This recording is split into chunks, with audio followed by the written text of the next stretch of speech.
What's up, everyone? Welcome back to another episode of After Action Reports. This time we're talking about teams which I played at the Challengers Cup in Sandy, Utah, in the United States, not that long ago, this last weekend. I'm, of course, your host, Joshua Georgie Howard, and today we're talking about how I did with the Astra Militarum at this big, massive teams event. Before I go too far, I do want to give a big shout out to Green Banner Event Company. They've been doing fantastic work across the Western United States so far. Jason McKenzie, Stephen Corrales, and the rest of the team have been throwing some fantastic events, and they have another one coming up called Cali Cup coming up in a couple of months. They've been doing some great stuff, and this is the largest teams event, I believe, in the United States, probably ever for 40K. And while it wasn't quite perfect, almost everything that they did was fantastic. They did a whole lot of things to go above and beyond for the community, and I know that next year some of the small kinks are going to get worked out and it's going to be even better. But with that, let's go ahead and start talking about the event. Now, I do want to give a little bit of an explanation for people who are not as familiar with the teams format. I do this at the beginning of all of these videos. So the big thing about teams that makes it different from singles, and in a singles game, you generally just need to win by the raw score. You just need to score one more point than your opponent. So if you score 96 points and your opponent scores 95, you win.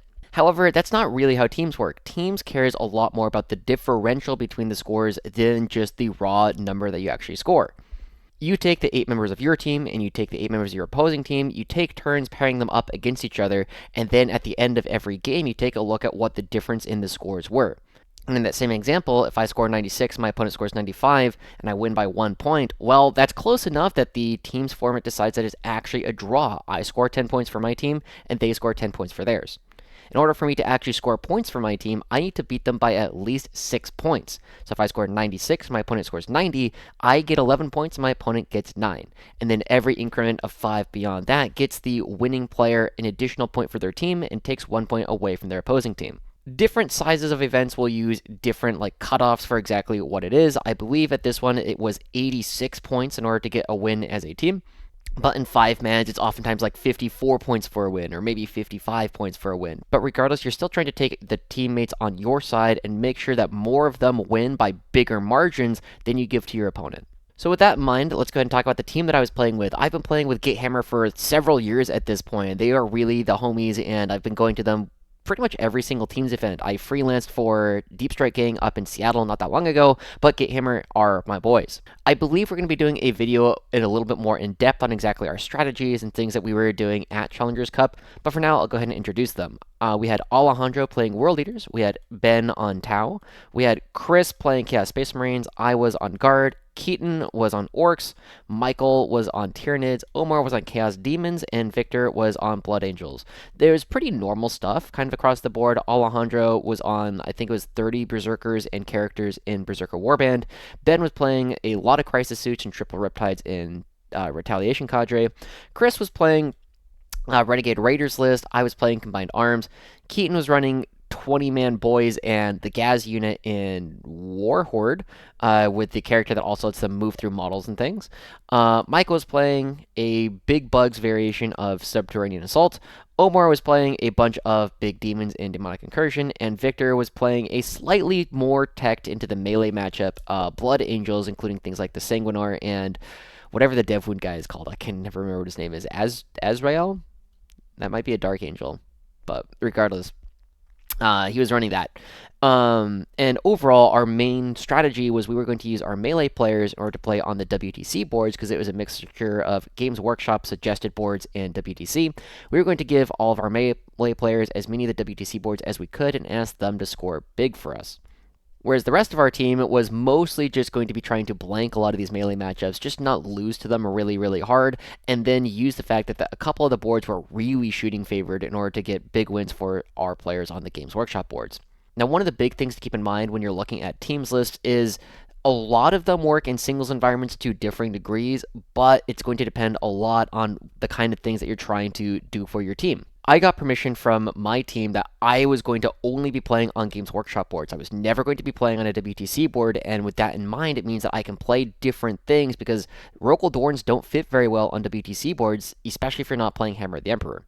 And my general role was I was expected to come back with small wins into basically almost anything just by making sure that I would play a relatively open board and I would outshoot my opponent. So with that in mind, I had a Cadian Command Squad, Gaunt's Ghosts, 2 Rogal Dorn commanders, and Ursula Creed as all my characters, 1 unit of 20 Cadian shock troops, 1 unit of 20 Death Corps of Krieg, 2 Chimeras with heavy flamers, 1 Taurox, 3 units of Kasrkin, 1 Rogal Dorn battle tank, and then 2 individual Scout Sentinels. And I brought this list because on my table choice, I don't really have any bad matchups.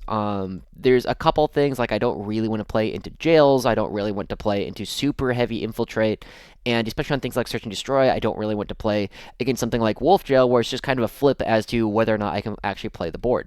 But because I just have these 3 Dorns, I do enough damage to pass pretty much any damage check my opponent throws at me. And probably the most interesting thing that I was actually playing was this 20-man Cadian shock troop unit, which has been growing in popularity, not just here in the United States, but also in places like the UK.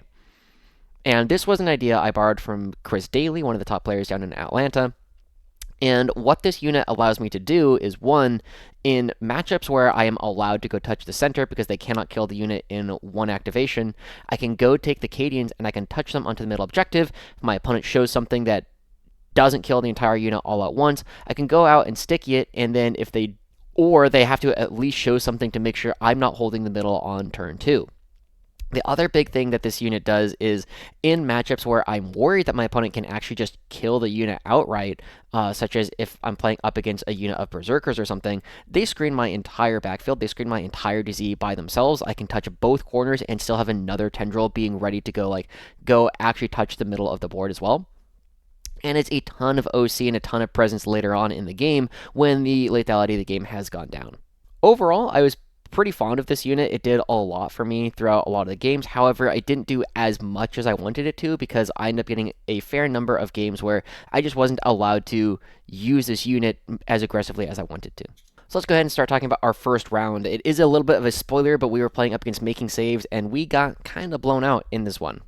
Making Saves is a team that is mostly out of the Phoenix, Arizona area, and they're also a team that we played a scrim against before we actually got to this event, and we had a very good scrim against them. We beat them fairly handily, but a couple of things. One, that scrim was played on TTS, and two, several players on their team ended up playing different armies than the one that they played in the scrim, because we were still fairly early on. We were still doing a lot of exploration on both sides in terms of what armies we actually wanted to bring to the event. I ended up playing against the captain of Making Saves, Jason Flanzer, a very strong Necrons player from the Phoenix area, and someone who fairly consistently podiums in his home events. But Jason was playing Necrons Awakened Dynasty with 1 Hexmark Destroyer, Oricon, 1 Royal Warden with the Stealth Enhancement, a Scorpic Lord with the 4 of Feel No Pain Enhancement, 2 Technomancers, 1 Big Brick of Necron Warriors, 1 Ghost Arc, 1 Canoptic Reanimator, 2 units of 6 Canoptic Wraiths, 1 unit of 2 Crypto Thralls, 2 Doomsday Arcs, 1 unit of 5 Flayed Ones, 1 Locust Heavy Destroyer, and 3 Scorpic Destroyers. And in general, whenever you look at an Awakened list, the big thing is it's really hard to blow this list out. It is very, very difficult to get big wins into this unless you have armies that are specifically designed to be up on the Warrior Bricks or the Wraiths. However, it is also rather difficult for this army to push really aggressively into a lot of armies that just have enough damage to slowly chip you away. And what the game oftentimes comes down to is how effectively is the Necron player making saves, how many models do they really have, and are they able to push forward and really deny a lot of primary throughout the course of the game. Jason and I played this one on Terraform on Crucible of Battle, and we ended up getting it on Games Workshop Layout 3. Now, I believe this was my table choice. It definitely looks like it was my table choice. And the big reason why I thought this one was okay is because normally table 3 can be a little bit of an issue if your opponent can take a unit here and then, or like here or something, and then use it to stage and get really far charges. However, Awakened Dynasty doesn't really have those units that are like really big melee beat sticks that you're super worried about, and instead it ends up being dominated by the fact that this angle exists, this angle across the entire board exists, this is a really powerful shooting angle, this is a really powerful shooting angle, and it's even though there's a lot of OC, there's a lot of movement that Jason can leverage, it's going to be in the open almost all the time. And one of the other big things about this is the tendrils that are going to be like, Jason will have like his reanimation bubble of units and guys like in here, they're going to come out and touch like this and this, but this one is really far, and it's going to be relatively difficult for him to actually control my home objective. And because I'm playing guard and I have enough OC, I can just like throw guys onto this objective and deny it from him over and over again, unless he's able to put like a ring around the outside of the objective. I had this one originally matrixed as probably a 10. I thought this one was going to be pretty draw-ish overall. Maybe on my board choice, I upgrade it by maybe 1 to about an 11, meaning I'll probably win by somewhere between 6 and 10 points. And in this game, Jason ended up going first. Now, Jason did a pretty good job at setting up his base of operations in here, where he had like, I think the Ghost Arc was like here, but he had like his Reanimator, and all of the different tools are going to be spreading out from this spot pretty effectively, which was the one downside of the map. However, this game was mostly decided on like turn 2, because basically what happened is Jason had started like a unit of flayed ones kind of here on his turn 1. I killed them off of it, and I also put like a scout sentinel here to counteract his control of this objective right at the start of the game. So I held Jason down to really low primary at the beginning. And then Jason, in order to try and make sure that he had enough control over the game that he could put some pressure on me, ended up taking a unit of Wraiths coming out this way, and they were hanging out somewhere in here. And at this point in the game, like, I have one Dorn about here, something like this, and about like this. And Jason had his first DDA parked around here, and he ended up bringing his second one in from reserves somewhere in here. Okay. And the whole game really comes down to how effectively is Jason making saves, how effectively is he actually going to be staying alive in the game. And I brought one Dorn here, and this other Dorn came to about here with the idea that it was probably going to take both Dorns to kill this Wraith unit. And the first one just killed it. It was a game where I was definitely in a position where I was expecting not to kill it with just one Dorn, simply because it's just a lot of firepower they have to put out. My opponent has 4 up Invulns and 5 up Feel No Pains, and Jason just didn't make his saves. He didn't make any Feel No Pains, and yeah, I think it was just the character after the first Dorn, which is never supposed to be how it actually interacts. So that went pretty well for me going there, and just losing one of the 3 really big bricks that Jason had on turn 2 pushed it into a game where he was never really going to be like scoring big. It was only a matter of trying to make sure that he wasn't going to lose too much, because once that unit is gone, I can start pushing up really aggressively on this top side of the board where I wasn't really contested, and I can make sure my opponent doesn't hold this for most of the game. He's basically just going to be holding this objective, and we'll see what kind of score I can actually get out of it. Ultimately, I think one of the funniest things about this game is there's like a giant Necron warrior brick, which was strung out something like this for a good chunk of the game, and I don't think I shot at it a single time the entire game. Not because, like, I think if I got like all of my Dorns able to activate into it, I could pretty reliably pick it up if I could get like multiple Dorns activating into it. However, I respected Jason enough that I don't think I was ever getting my entire fleet of Dorns to shoot at the same Necron warrior brick, because like as soon as I have like this Dorn activate, and like this Dorn can see like a couple of models here, he's gonna be like, well, I'm gonna kill like these guys here so that this Dorn no longer has line of sight, and then I'm going to res a bunch of new models into places that you can't see them. So it ended up being like the big decider for like the score is I held my home the entire game. Jason held his home the entire game, but because I had a unit of 20 Death Korps of Krieg just hanging out here basically the entire game, and Jason only held this like twice. I think he held it on turns 4 and 5, or maybe I think he held this one on 4, and I think he held this one on 5, because he had the big Necron warrior brick. I held an extra 8 points of primary, and I also scored way better on secondaries than Jason did this game. And so ultimately, the score for this one ended up being a 13-7. And in some ways, I think it was a bit of a non-game, because Awakened Dynasty can't really push into guard super heavily unless I just don't have the damage to kill the Wraith bricks. So if, like, instead of one Dorn killing the Wraiths, if both Dorns had, like, basically done no damage to the Wraiths, that's an opportunity for Jason to potentially push into a bigger score differential for himself. But Jason was never in a position where he needed to, like, win a singles game. He just needed to make sure he got some points for his team. So he didn't necessarily have to push into me super aggressively the entire time. Never really did. He tagged my Dorns a couple of times, but ultimately he was just trying to make sure that I was never able to get a pretty big score, and he did a pretty good job of it. This one ended up going really bad for Githammer. So a couple of things happened here. The first one here is we didn't really understand Ali's list. It was a bit of an offbeat Thousand Suns list with, I think it was 3 Demon Princes and 3 Vindicators.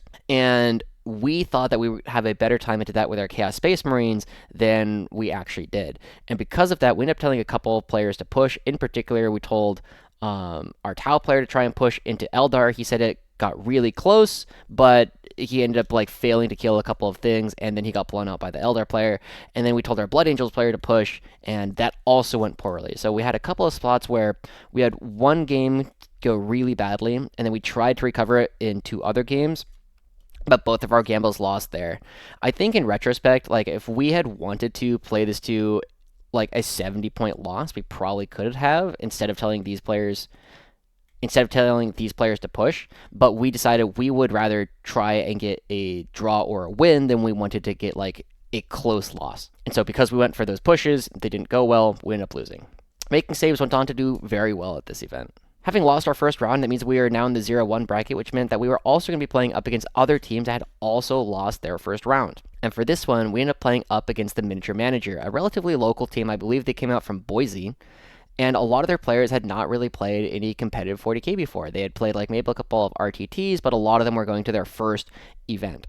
And I had the pleasure of playing up against Cole Sinofsky and his Chaos Knights and Infernal Lance. And it's a bit of an offbeat Chaos Knights list from a lot of things that you're used to seeing. Most typical competitive Chaos Knights lists right now are 2 or 3 Gatling despoilers. Maybe a third one is something else. Maybe it's a battle cannon despoiler, but usually 2 or 3 despoilers. And then you have 3 or 4 carnivores, and then you fill the rest with demons. Something like Rotigus or Grey and Unclean One, Beast of Nurgle, maybe some Nurglings. Things that are durable and can do actions for you. Cole had a different take on it. He had 1 Knight Despoiler with the double Gatling gun, and I believe this is the T12 enhancement, and like, I don't remember what to call it, but special armor against damage 1. Knight Rampager, 1 Knight Tyrant. This one is kind of funny because it's the one that just has like the D6 plus 8, like D3 attacks. And just some really, really big guns. He had 1 Executioner, 1 Huntsman, 2 Carnivores, 1 Stalker, 1 Beast of Nurgle, and 1 unit of Nurglings.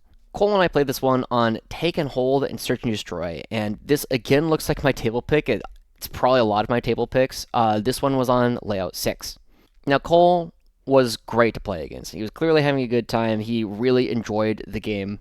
But I could tell pretty much right away that he did not have the same kind of competitive experience that I did, and it generally meant that I was always going to win. It was mostly going to be a question of how hard I was going to win by. And I could tell this pretty much right away because Cole took like his Rampager. His Rampager ended up something in here, and both his Despoiler and his Tyrant were deployed behind his home ruin. Now, I have a whole video on why I don't think you should be deploying back here. It ended up being very prescient for how this game ended up playing out. Cole had like all of his War Dogs, something like this, and a bunch of them came out pretty much right away. Meanwhile, I had like my Krieg brick that was going to go over here, and it was like Dorn, and like the last one was somewhere in here. And ultimately, Cole ended up putting pressure on the game in ways that like were not all that effective. Cole took 3 of his War Dogs, and it was like 1 was here that came out and like scouted to here. 1 of them that was here came out to about here, and then I think the last one came out something like this. And he actually got a charge turn 1 into a Dorn, about like that. Charged a Scout Sentinel about like this, and I had scouted my Chimera right around here, and he ended up charging into this one as well. However, the big issue with this is I am absolutely going to kill all of these War Dogs immediately afterwards, and Cole did not use that to take his Rampager, which was like over here, to stand on this objective at all. And so I think that's one of the big issues that Cole had immediately is I had a lot to deal with, right? I had these 3 War Dogs. I needed them all to die. They're very likely all to die, but the big question was going to be, what is he going to get out of it? And he didn't end up scoring this primary on turn 2 because he didn't stand anything on the objective. Meanwhile, I was going to score this one very consistently. And because I had killed a lot of my opponent's activations, a lot of his ability to shoot at the same target multiple times, I ended up putting a transport in here relatively early on that still had Kasrkin inside, and he just didn't have the number of things necessary to both kill the transport and kill the things inside in a way that was not just going to get killed immediately back by the fact that I had 3 Dorns. Now that said, this game was not entirely smooth sailing. Because I had the first Dorn about here, when it ended up getting charged by a War Dog, it didn't get to move. I just stood it in the same spot and used it to shoot at one of the other War Dogs. And with my other Dorn about here, and my third one, I think I poked it out here in order to shoot at a War Dog that was over here. Cole took his Tyrant, touched this objective, and there, his Despoiler, similarly about like this, and both of them opened fire into this Dorn, and I got a little bit lucky because the Tyrant can just like one-shot a Dorn, but he ended up taking both the Knights and shot them at the same Dorn and left it on, I think it was like 8. It was definitely below half. And for me, this was kind of my go turn. I decided to take this Dorn, come out, this Dorn was going to come back, and this Dorn was going to come over here, and they were all going to try and take down the Despoiler. I even contributed a Taurox that was around here in order to take the Kasrkin and try and shoot it this way, and also go for a tank shot just to make sure that the Despoiler was not very effective. And all of this shooting, the grenade, the Meltamine, the tank shock from the Taurox, left this Despoiler on, I think it was 3 wounds. And that got me really, really worried. Because normally, some of the important math that I talked about in the game between Adrian and Frank, it generally takes 3 Despoilers to kill 1 Rogal Dorn, and it's a little bit better than a coin flip if the Rogal Dorn pops smoke. However, my first Rogal Dorn was already about half, which meant that the Despoiler could theoretically just pick it up on its own, and then the Tyrant immediately afterwards could potentially just kill a second Dorn. And Cole got most of the way there. He ended up killing off this Dorn with, I think it was just a Despoiler, and then the Tyrant shot at the next one, which put this one down to like half, or maybe like a quarter. Like, it didn't die, but it was very, very injured. And this is where I get into a bit of a really tough decision, because I need to figure out what I'm going to do in order to make sure to keep the game relatively close, to make sure that I can stay in a good position. What I ended up doing is I took this injured Dorn, and I decided I'm going to take this, I'm going to trade it for the Despoiler. That Despoiler needs to die, partly because I had both Bring It Down and Assassination, so this was a 9-point kill. So I decided I'm going to go trade this Dorn, and meanwhile, this Dorn is going to kind of go hang out over here and kill off the one War Dog that was like here, and try and do it in such a way that I was not going to be shootable by the Tyrant on the next turn. And it ultimately went really, really well. From there on, I don't think a Dorn or a Knight really interacted with each other the rest of the game, and I just used the fact that I had a lot more things left on the board in order to control a lot of primary everywhere else. I think the biggest lesson in this game, and something I talked to Cole about as well, is he had a Rampager that was over here, and it moved like here, and then it moved like back, and then it moved like around here to charge Kasrkin that I had on this point, and it didn't really contribute a lot to the game plan, and that's like 400 points of your army that isn't really playing a whole lot. I think the most impressive thing it did is it slapped some Kasrkin to death, which, for a Rampager, you should be expecting it to do almost every single time, but you need to be more aggressive with it.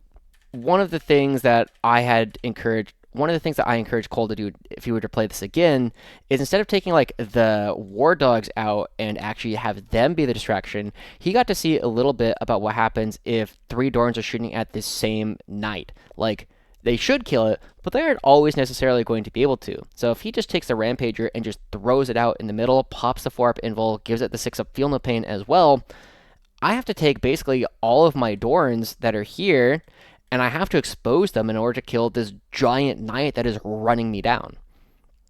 And then from there, you can potentially try and play a more aggressive trading game, because if he can kill a Dorn back after losing a Knight, it is very difficult for me to ever one-tap a Knight again. It's usually going to take me multiple activations, or rather multiple turns, in order to take them down.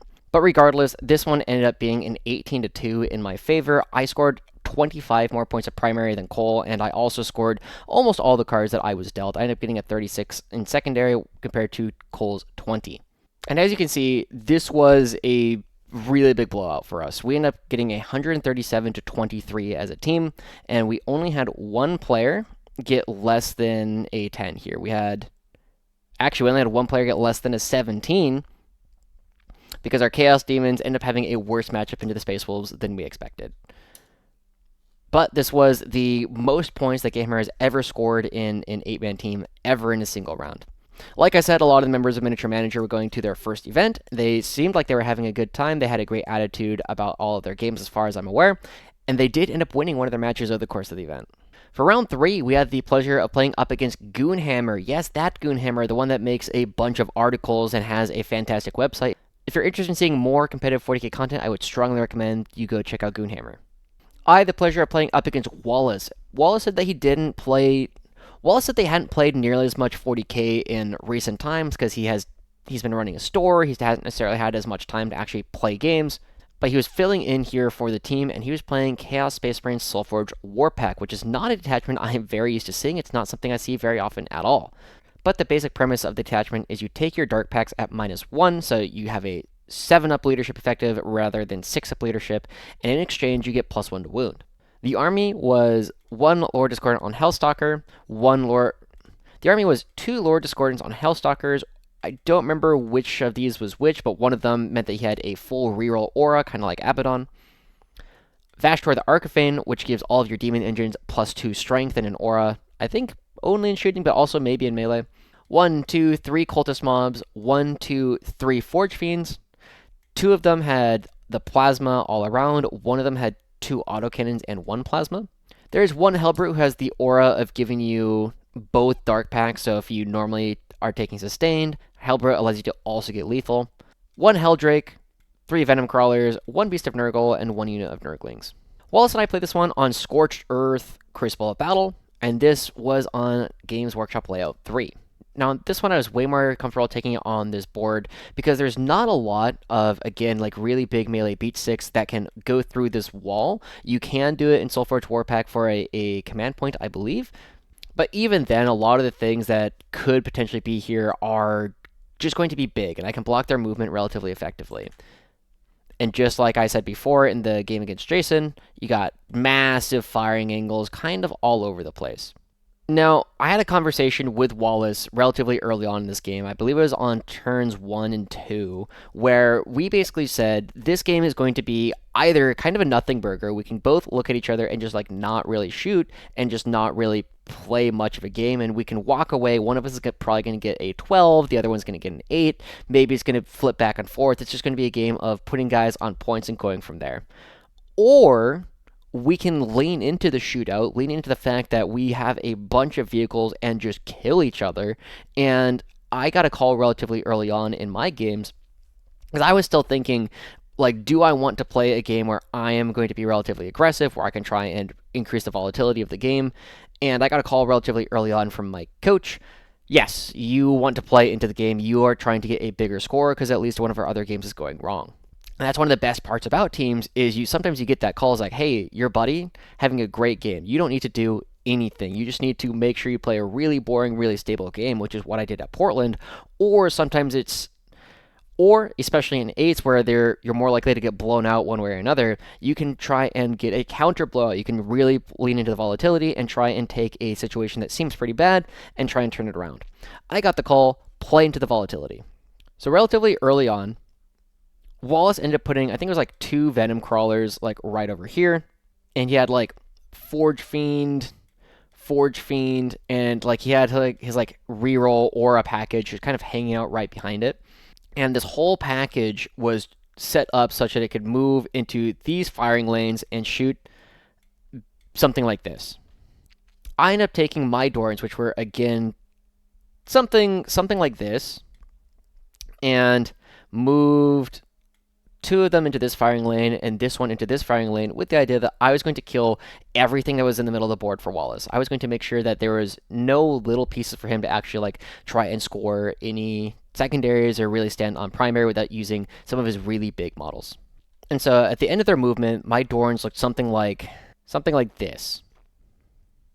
And I successfully killed pretty much everything that was like standing on these objectives. I was killing a lot of his little stuff.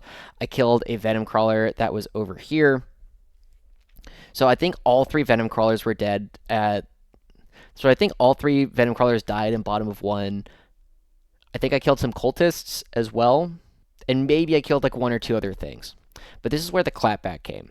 Now, I'm fairly used to playing up against Forge Fiends, and Forge Fiends in most detachments, if you play up against a World Leader's Forge Fiend, or you play up against like Emperor's Children, or General Chaos Space Marines, most of the time a Forge Fiend shooting at a Leman Russ is expected to do 6 damage, right? It might be 3, it might be 9, it's rarely more or less than that. But I had a similar expectation kind of going into this one, even with the +1 to wound. And I was expecting that, okay, a Forge Fiend is probably going to do 9 damage to a Rogal Dorn. I was wrong about that.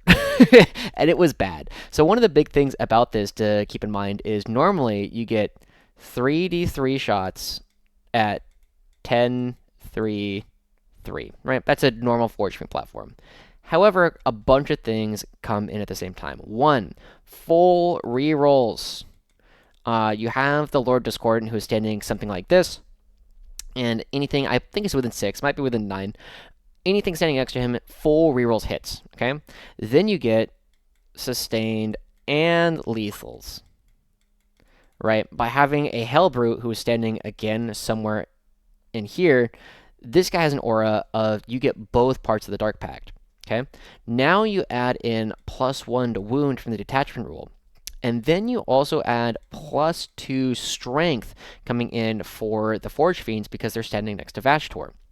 So altogether, this becomes not a 3d3 at 10-3-3, becomes 12-3-3 with +1 to wound, sustained lethal, full rerolling. And you can also choose to make their weapons dev wounds. So this actually just like pukes damage. Like it just does so much damage overall. And when I started leaning into the let's see what the dice say, I was expecting it was going to almost always take 2 Forge Fiends in order to kill a Dorn, and even then they might not do it if I pop smoke. The first Forge Fiend killed a Dorn. Just dead. Just it was gone. And I was very, very surprised about that. He did have to pop a strat in order to give it +1 AP. So instead of 10-3-3, it was 12-4-3 shooting at the Dorn with +1 to wound, sustained lethal, full reroll hits. And he got a bunch of dev wounds. I failed a bunch of saves. I don't think I was supposed to lose the Dorn in one activation, but it wasn't super unlikely to happen either. Then he was able to take like the other 2 Forge Fiends, and they didn't kill another Dorn, but it was left on like... No, I think he did. I think the other 2 combined actually killed the second Dorn as well. So I just lost, I think it was both Dorns over on this side of the board. And then from there, we had another discussion where like I had killed his entire ability to play like the mid board. He had like Forge Fiend, like Forge Fiend, like all just touching this objective.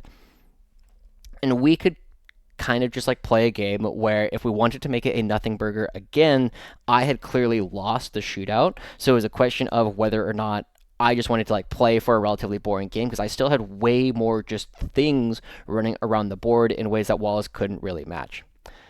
Then I got the call, and then I got a couple of secondaries, and I got to see like what was happening on the board all at the same time, and I decided, no, we are doubling down.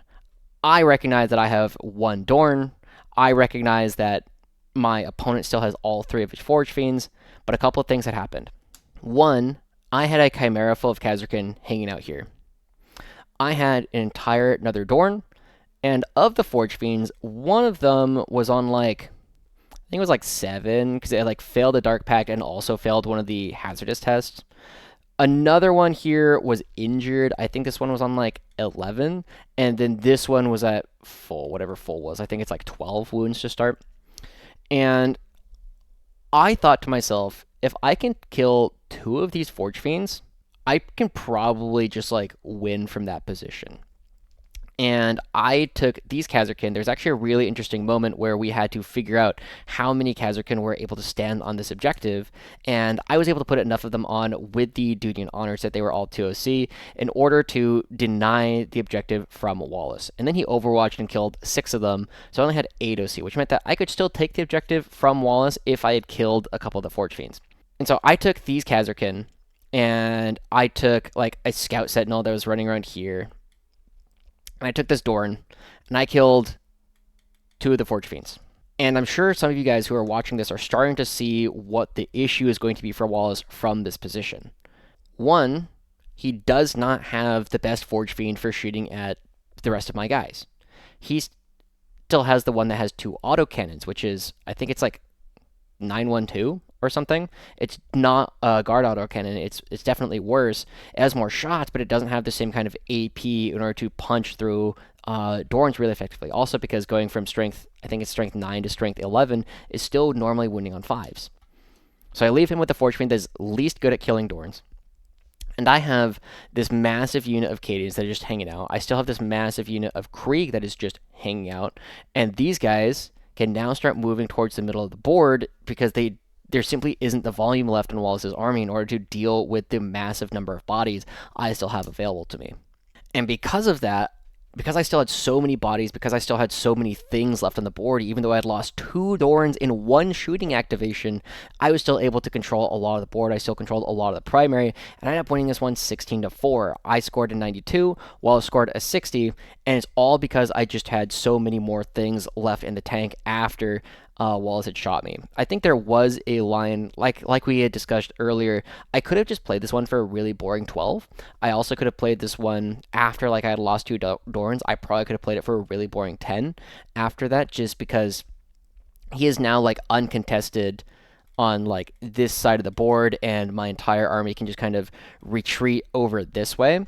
And I'm still going to control enough of the board. It's still really hard for me to get me off of my natural here.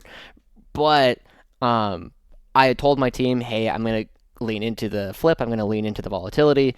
The volatility went really poorly, and then it went well immediately after that. So it ended up being a really good game. Wallace was a gem of an opponent. Really enjoyed playing up against him, and really cool to see an army that I'm not used to seeing do as much damage as it did. I definitely felt a little bit humbler after playing up against those Forge Fiends. At the end of the round, my team Githammer ends up pulling it out. This was a match that we were not feeling super confident going into it. We definitely thought that Githammer was going to be a stronger team than us overall. However, we had a couple of big wins. I ended up getting a bigger win than anybody on my team expected. Our Orcs player got a really good win on a board that he wasn't really thrilled with. And then both of our other melee players ended up coming back with the scores that we had kind of asked them to. So ultimately, we had me getting a bigger win than was expected, and then all of our melee players getting fairly big wins at the same time. So our strategy ended up working out really well, and even though we had one of our players who was also attempting to push have his push go really, really wrong, we still ended up coming out with a small win, getting 89 points that we needed. For our 4th round, we played up against the 406 Heretics, a team coming out from, I believe it's Montana. And I ended up playing up against Troy and his Aeldari Warhost. And the Warhost is the one that gets +1 to all of its Battle Focus tokens. So instead of Battle Focus to move an extra 2, it's Battle Focus to move an extra 3. It was a fairly normal looking Warhost list. It had Fuegan, Jane Zar, Lycus, and Malgan Ra. This is probably the one piece that I don't see in basically every list. One unit, of course, are Void Reavers, 1 unit of 5 Dark Reapers, 1 unit of 10 Fire Dragons, 1 unit of 5 Fire Dragons, 1 unit of 5 Howling Banshees, 3 units of 5 Rangers. This combined with the Dark Reapers is probably the only piece that you don't see in all of the super heavy lists. 1, 2, 3 units of Swooping Hawks, 1, 2, 3 units of Warp Spiders, 1 Falcon, and 1 Wave Serpent. So very normal stuff overall coming out from this Eldar list. Troy and I played this one on Hammer and Anvil Hidden Supplies. And so what that means is, of course, this guy here doesn't exist, and instead we had objectives about like this. They were overlapping this piece right here. And I think they just kissed the edge of this, but there was definitely nowhere to stand on it behind this wall. Now, my team was not super happy about me because I did not play this one on a clock, and we only end up completing... We kind of completed 3 battle rounds, but we end up submitting 4 battle rounds. And a big part of why we didn't necessarily get as many of the rounds as we potentially wanted to is because we end up spending a lot of time just talking about the game, just kind of hanging out. And this was one of those games where Troy and I did a lot of work. It's hey, your little guy is sticking out just here, just nudge him back. Hey, you clearly made a very small error that would have really bad consequences. Go ahead and like shove this guy just a little bit back so I can't see him. And we end up having like a lot of really good sportsmanship throughout the course of the game that way. But because of that, we ended up taking our time quite a bit. And I had expressed to Troy at some point during the game, hey, I'm okay with playing past like the round end. However, we didn't really realize how strict the judges were going to be at this event in regards to that, because we were told it was like a hard dies down when the round actually ends, probably because it's like 4-hour round, so like I get it, judges want to go home. But it ended up leading to some weird, like kind of weird outcomes at the very end of the game. But let's go ahead and talk about what actually happened in the game. So the biggest thing here, being hidden supplies, and with all of the objectives out in the open, there was not a lot of places for Troy to like deploy his army, because the shooting lanes are pretty harsh, especially, so if you can get past like this point here, there's like a shooting lane all the way down here. There's ways to shoot into like this pocket here pretty easily by taking like really long firing lanes over this way. This is a really long shooting lane. This is a really long shooting lane. So the only like really safe places to be are like, you've got like a small spot here, but like you can't really fit like a Falcon or a Wave Serpent here because they're so big. There might be like a place here for like a Wave Serpent to hang out. But what ended up happening was that the Wave Serpent and the Falcon end up both being over here, which is really far away from the actual like place on the board that they want to be. They are very fast, however, they do not have infinite speed. One of the big things that made it really good for guard is if I put my 20 blob of Krieg like here, and I put like 3 guys here and have the rest of them just hanging out right here and rezzing guys back onto this point, it's almost impossible for me to lose control over this objective unless I choose to leave it. Eldar don't have that. They do not have the ability to just like stand on an objective really easily, especially because they're all almost entirely out in the open. This was another game where Troy and I could have pretty early on agreed to just kind of like shake hands and be like, hey, yeah, one of us is going to get a 12, the other person is going to get an 8, maybe it's a 10-10. It's going to be really close to a draw no matter what. Especially because Troy was going second, he could potentially like equalize a lot of the primary that I should have been like building up over the course of the game on account of I was playing guard, I could stand on objectives better than he could, but he was going to be a little bit better at scoring secondaries than I did.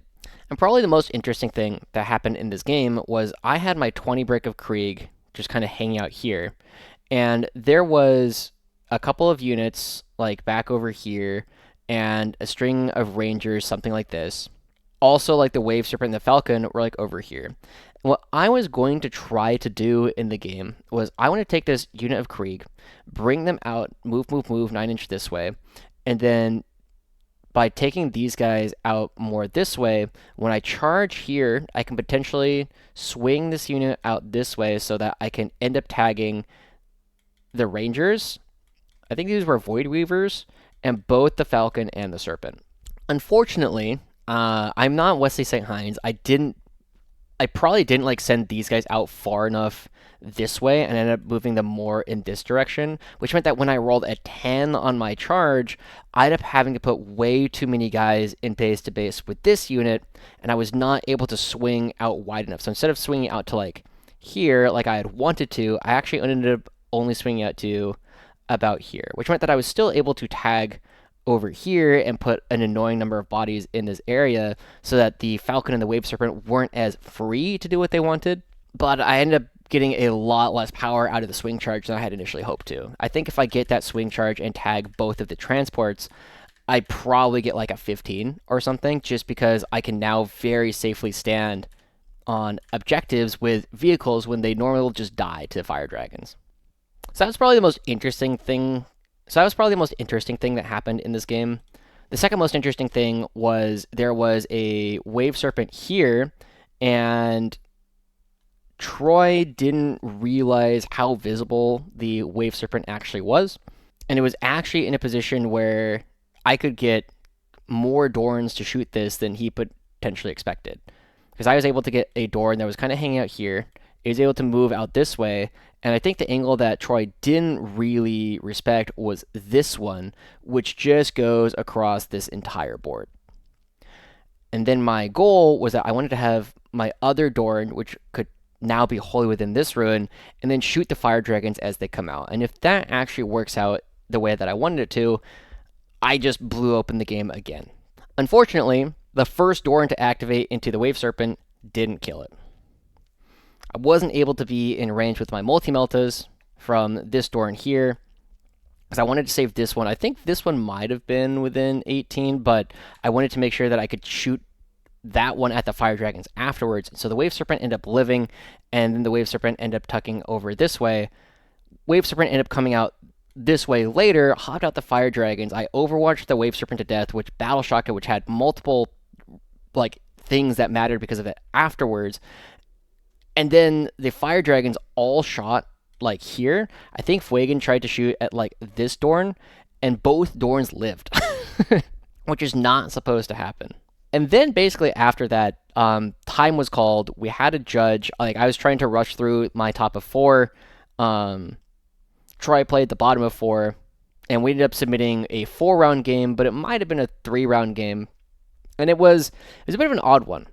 And the big thing that we were learning at this point is that I needed to get a 13 points for my team to win. And if we had submitted a score at the end of 3 battle rounds, I had the 13 in hand. However, I don't like winning that way. I want to win because I'm better. I want to win because I actually earned it. And I had already expressed to Troy that I was going to try and play, like I was down to play after the clock was officially over, much to the chagrin of my team. But the rest of the match went really interesting. As you can see already, this was a 20 here, this was a 20 here, we got a 15, we got 20 here, we got 20 here, this was an 8 for us, this one was a 10, so like it was pretty close overall. We just like went back and forth just clobbering each other. But as you can see at the top here, we ended up getting an 85 because we submitted 4 battle rounds, and I needed 1 more point to win. So it was a really tough position for the judges to be in. Judges decided that we were going to rapid fire play out turn 4, and it ended up turning out that Troy was able to find the points that he needed in order to take it from a 13-7 to a 12-8. And it did mean that it meant that the round ended up being a draw. We got the top side of the draw at 85 points, and 406 Heretics got the bottom side of the draw. But my team definitely was pushing me. It was like, Josh, you need to push a little bit more. Make sure you play on a clock in the future. So I think that's something that we're going to be making mandatory for future events for Githammer. But even so, I'm still very happy with this event. We expected 406 Heretics was going to be one of those teams that was going to give us a lot of trouble. Same with Goonhammer, and we beat Goonhammer, and we got the top end of a draw against 406. So overall, I'm still very happy. I felt like I upheld my part of the sportsmanship at the end of it, and we still had a good result. But we still have 2 more rounds to go.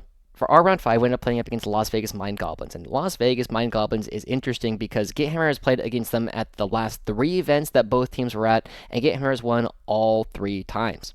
So looking into Las Vegas Mind Goblins for round 5, we were feeling really, really confident. And the other big thing about this is we felt like we had a really darn good matrix. We looked at the matrix that we had into the Mind Goblins, and we just like, wow, we have way more greens in this than we have had into basically any other team that we've played against at this event. I ended up playing up against Matt Zealous and his World Eaters. Matt was playing 2 Demon Princes, one of them with the Helm of Brazen Ire. I think that makes him more difficult to kill. One of them had the Berserker Glaive. One of them had the Lord on Juggernaut. I did not know this, but it makes him plus 2 inches and also gives them funny engagement range rules. He had 1 Slaughterbound, 1 20 unit of Khorne Berserkers, 1 2 units of Chaos Spawn, 1 2 3 units of 8-bound, 1 2 units of Exalted 8-bound, 1 unit of Goremongers, and 1 unit of Jackals. Matt and I play this one on Hammer and Anvil, Take and Hold. And I'm going to talk about this game in a little bit of a different way because we did not actually play this whole game. So a couple of things happened. One, I was feeling not very good. I had an indigestion during this round, and it was nowhere near as bad as the time when I went to Phoenix and was just like basically dying throughout several games. This one I was just like not feeling very good, and so like I had my buddy went to go like buy me Tums in the middle of the round. And as the rest of the day went on, I did slowly end up feeling better and better. However, at the beginning of the round, I was just not in a good like physical space. So I'll talk about the things that happened immediately. So the first thing in this game is there's a lot of scout and there's a lot of speed in World Eaters just in general. So I had like a Scout Sentinel and a Chimera. I don't remember which one was which, something like this. okay?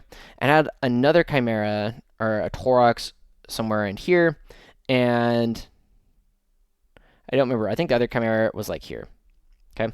All of these things scout. And the big thing is that Matt had put his big unit of Berserkers something like this. Some of the guys were back here. And honestly, I was surprised at the risk that he took putting as many of the guys out here as he did, because it was definitely possible for me to like shoot into the unit at the beginning. And if that unit like dies or loses too many models, even if it like blood surges on turn 1, I can play around the fact that he's going to blood surge it and create the screens preemptively anyway. But Matt was the one who ended up going first. And so he like, and this Chimera and this Taurox end up scouting incorrectly. The big thing about it was that after he took like Chaos Spawn or whatever, these spawn like came over here and like were here, touching both these units. I was not able to disembark from here and from here in a way that I needed to. What ended up happening is that these Kasrkin end up being not as close as I expected, and they were able to put out a screen, something like this, okay, when they disembarked. This unit ended up, I was also trying to like kill a Demon Prince or something with them. They ended up going out something like this. And I'm sure you can already see the issue. With a 20-man Berserkers here, this funnel exists. There's opportunities for him to slingshot his way into my lines, into my back lines, and make a huge mess of everything really early in the game.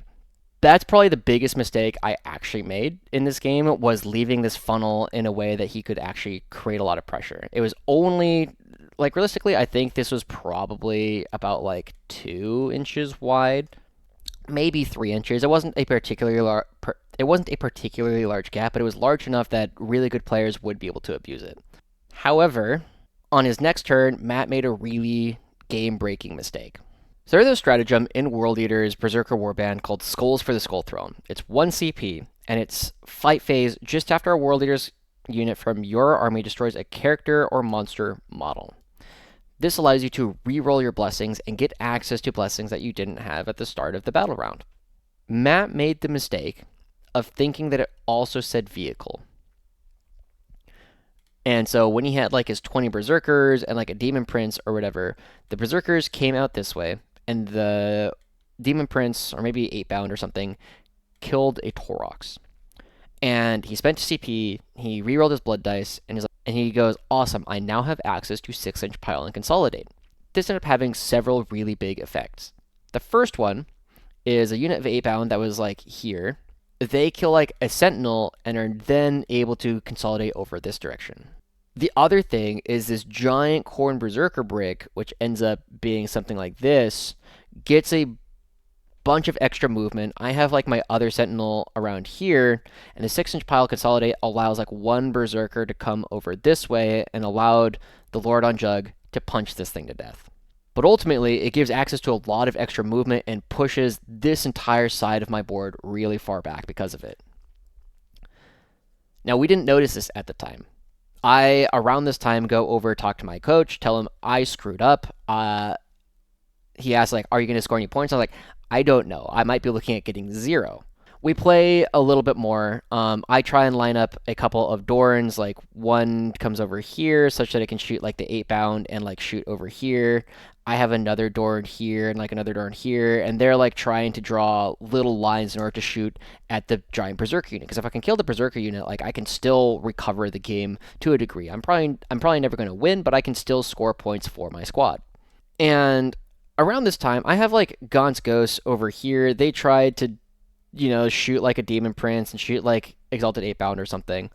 And around this time, with Gaunt's Ghosts over here and 8-bound coming in to fight them, I ask Matt, hey, for your new blessing stratagem, does it say character unit or character model? And the big reason why I'm asking this is I'm trying to decide, should I be taking saves on Gaunt originally? Because if it's character unit, Gaunt is not a character unit. He would have to kill the entire Gaunt's Ghost. But if it's character model, it means I have to kill the rest of the Gaunt's Ghost and leave Gaunt alive for last. they probably all die anyway, but it's one of those things where it's like if I'm trying to like optimize this small thing and like try and find these small outs in order to find more points for my team, it did matter. And this is when Matt pulls up the rules and says, I've made a mistake. And credit to Matt, firstly, for fessing up to this mistake and realizing the mistake happened. And this is when we discover that when he killed this Taurox here in the middle, that was not a legal move, and it ended up pushing me way far back on the board. It ended up changing places where the Berserkers could be in order to like push my army back, and probably changed a little bit of the ability for my Dorns to actually like draw a line of sight on different Berserkers because of the 6-inch pile consolidate. It's hard to know exactly how it would have changed, but if I had been able to activate a second Dorn into the same unit of Berserkers, I probably killed the whole thing. I think I killed like 9 or something, or 11. I killed about half of the unit with the first Dorn activating. From this position, I go, hey, I'd like to call a judge over. We've been having a great time, but I would just like to have another person here to adjudicate and, figure out exactly what we want to do. And so we have the head judge, Jason, comes over. We explain the situation to him. We tell him that like, hey, it's been too long since the rules error was made. It's not really possible for us to rewind it in a way that is accurate and fair.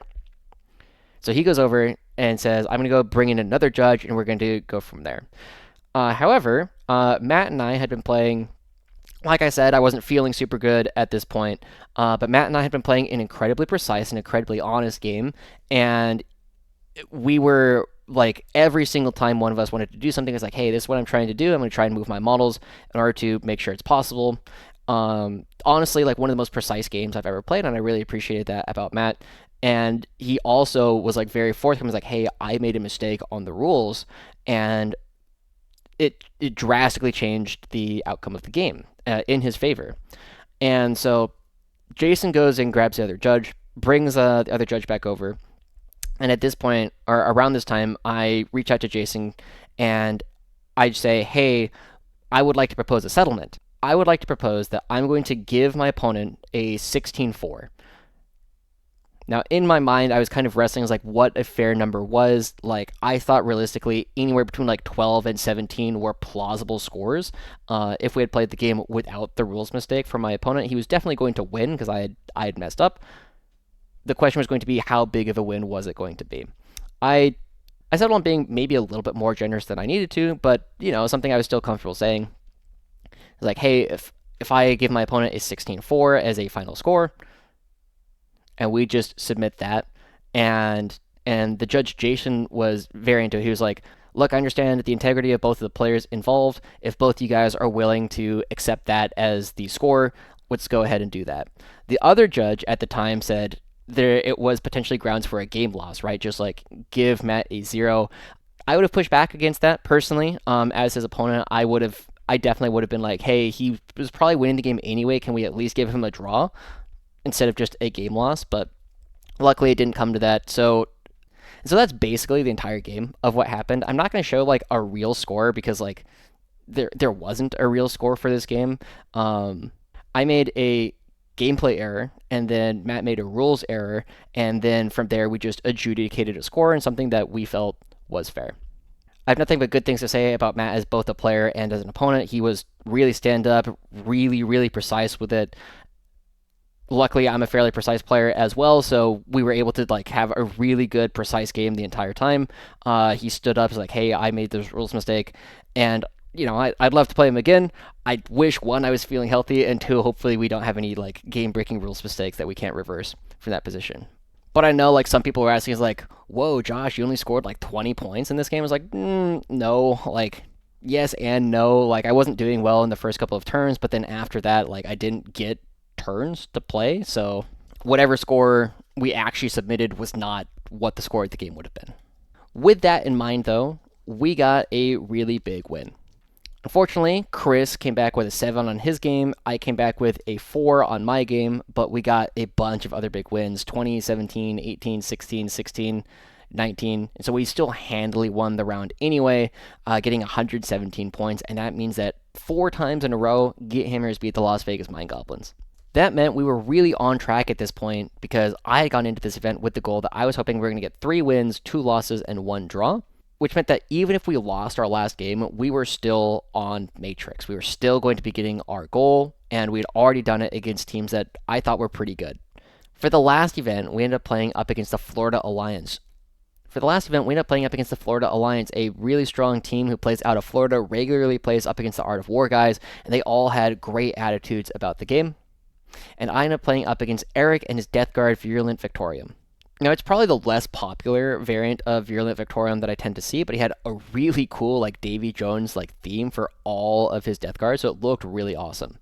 He had the Demon Prince with Revolting Regeneration, the 4-up Feel No Pain, or 5-up Feel No Pain, I think. Lord of Contagion, Lord of Virulence, Mortarion, Tallyman, 1, 2 units of 3 Death Shroud Terminators, 1 Fleshmonger Bloat Drone, 1, 2, 3 Heavy Blight Launcher Drones, 2 Myphitic Blight Haulers, and then 2 units of Poxwalkers. Eric and I played the final game of the event on Linchpin Tipping Point, and I put this one on Games Workshop Layout 8, and this is not my favorite map of all time. Partly because it feels really drawish, because it's really hard actually to like attack these side ruins, but also just because there's like not the greatest firing lanes. I remember talking to their captain at the end of it. It's like, why did I put it on A? It's like, well, because 2 and 6 were gone. Like they had already been taken. We'd given them to other armies over the course of the draft, so to say. So this was the best of the not great options in terms of boards that I could play on. But this game was definitely one where we could have just like opted into another draw, right? He had a unit of Poxwalkers here. I could try and charge him with Kasrkin, but I remember looking at the math afterwards and I kill like 2 Poxwalkers and he swings back and kills 2, and then like suddenly I've done actually nothing and just lost a couple of Kasrkin. I had a giant unit of Death Korps of Krieg just kind of like hanging out here, which like you can charge on this side because we were using WDC charge rules. However, it's still like, 3 Death Shroud Terminators are not going to kill 20 guys. 3 plus a character probably kill 20 guys, but he's still not going to be taking the objective from me because he's just going to be too far, and I'm still going to have other things on the objective to make sure it's never worth his time to do that. So we could have pretty easily just gone as like, yeah, this is going to be like a 10-10, like maybe somebody gets a 12. And I once again like tried to push for like a bigger win, because if Mortarion isn't like, one of the big things about this matchup is if like Mortarion isn't taking up like a ton of space and just being Big Daddy on the board, if I can ever trade my Taurox and Kasrkin for the Lord of Virulence, his Fetid Bloat Drones just like don't do a lot of damage, and I can pre-measure like where the Myphitic Blight Haulers are going to go, and so it's really actually difficult for him to kill the Dorns as soon as the Lord of Virulence dies. He has to get like charges off with Death Shroud Terminators. Morty can usually do it, but still doesn't always accomplish it. And on turn 1, I end up drawing Assassination Area Denial. And it meant that, like, hey, the Lord of Virulence, which started off, like, right here, I have a Taurox full of Kasrkin. He's going to come over this way in order to see where the guy's going to go. And try and take him out, and suddenly make my Dorns really, really tough to actually kill. And then we had an interesting thing where the Lord of Virulence, as soon as like the Taurox lands here, the Lord of Virulence can move. However, he was like right up against the wall, so he wasn't able to like. And so we did a little bit of measuring, as like, hey, what can he do in order to try and hide from the Kasrkin? And what we ended up deciding, because like Mortarion was right here with his like reactive move, is the Lord of Virulence could like fit here. And originally I had wanted to put my Kasrkin here in order to shoot him this way. Instead, I had to like go out this way, and I could still get like most of the unit to shoot into the guy, but I was not going to get my Meltaguns to be getting their +2 damage because they were a little bit too far that way. So that was pretty interesting. A couple of turns later, I get the call that my team's games are not going very well. And so there's Mortarion here and like a Myphitic Blight Hauler like hanging out with him. And what I'm trying to do is I'm trying to find like ways to pump up the score, because I don't think it was ever possible in this game for me to get less than like a 9. And I was trying to see like if I can kill a couple of things, can I potentially put this into like 13-14 territory instead of being like a 10-12 territory. So what I decided to do is I had 2 Dorns, one of them come over here and the other one about like this, with the idea that they were both going to try and kill the Myphitic Blight Hauler at long range and just remove things from the board from my opponent. Eric spent 3 CP, 2 of them on -1 damage, and then 1 of them on smoke.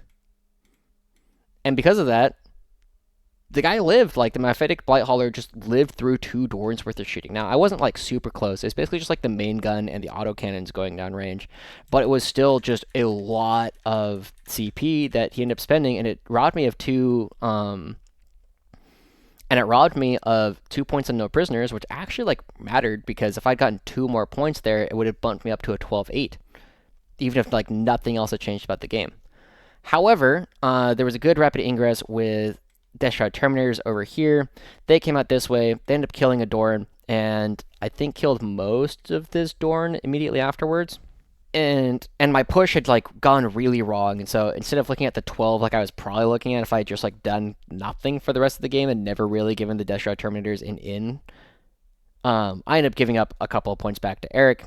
And the last thing on the last turn of the game, like, we still had like 40 minutes left because we were playing 4-hour rounds, is we were in a spot where I had a unit of Kasrkin that I'd used reinforcements on that were in reserve. We were trying to figure out what the best way for Eric to actually prevent me from scoring 15 at the bottom of the game and hold me to 13 points. And so he had like a unit of Death Shroud Terminators, something like this. He had 2 Fetid Bloat Drones. I think they were about like this. And he had like a 1-wound Tallyman, and the Mephitic Blightholler that didn't die like moved over this way. We were trying to figure out what's the best way for Eric to like stand on this objective here such that I can never score it, because we knew I was going to score this, and I could hold this at the end of the game with Gaunt's Ghosts who were hanging out over here. But if I could also hold this one by like rapid ingressing Kasrkin and or charging Kasrkin onto this objective, I could hold the extra objective so I could get an extra 2 points. And we were like hemming and hawing on what was possible. And I think I basically told Eric, and basically what I ended up settling on telling Eric is I don't think it is possible for you to make it in a 0% chance that I can hold this objective at the end of the game. Because realistically, I can either charge something or I can accept the Overwatch coming in, and you'll probably kill like most of the Kasrkin unit, but you might not kill all of the Kasrkin unit. So there's not a way to 100% guarantee that I cannot hold the objective. You can only make it difficult and ask me whether or not I want to accept the Overwatch. What he ended up deciding to do is he took like this Death Shroud Terminator unit, moved them all onto this side of the wall here, and placed his Fetid Bloat Drone in such a spot where it was always going to be possible for him to heroic intervention against the Fetid Bloat Drone if I took like the Kasrkin and rapid ingress them over in this area. At which point I was like, cool, I'm going to rapid ingress them here, and we're going to go hang out on this objective at the end of the game. So it was a really fun game. Eric had a great attitude and again had a gorgeous army. I wish I had some pictures to share with the rest of you guys. But the end score ended up being an 11-9. I got an 83, Eric got 74. And unfortunately for Githammer, I think the Florida Alliance was stronger than we are. We got a couple of good wins. Omar's Chaos Demons got a 20. However, we had more big losses than we had big wins. Unfortunately, Tyranids got a 2. CSM came back with a 5, Blood Angels came back with a 2, and Tau came back with a 0. And I think this was one of the biggest things, is I don't think we understood this matchup as well as we thought we did. And this was a matchup we definitely did not understand as well as we were hoping we would. But they're a very good team. I was not expecting to beat them, so the fact that we were maybe in contention with them and even playing them in the last round still felt very good. So at the end, we got exactly the result we were kind of expecting based on what the strength of our players were going into the event. We ended up getting 3 wins, 2 losses, and a draw, and we got 22nd out of 66 teams, which is coincidentally exactly our ranking if you sort the teams by average elo. Overall, out of 5-1 weekend, I was 83rd individual scorer out of 528 players, scoring 71 battle points, and I was 6th highest scoring guard player.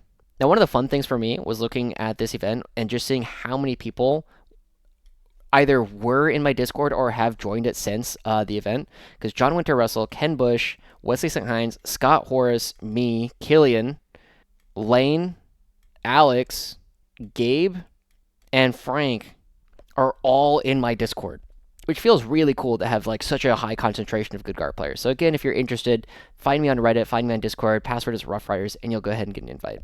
So that was my experience at Challengers Cup. Once again, I just want to say what a fantastic event it was. I had 6 games against fun opponents, and I never had an issue with anyone that wasn't very quickly resolved. So it was a fantastic time, and I can't wait to go again next year. Thank you so much for tuning into this episode of this After Action Report. I'll go ahead and have another one. I have another GT coming up in a couple of weeks. I'll go ahead and do that one as well for you guys. Thank you so much for tuning in. I'll see you guys all next time. Bye-bye.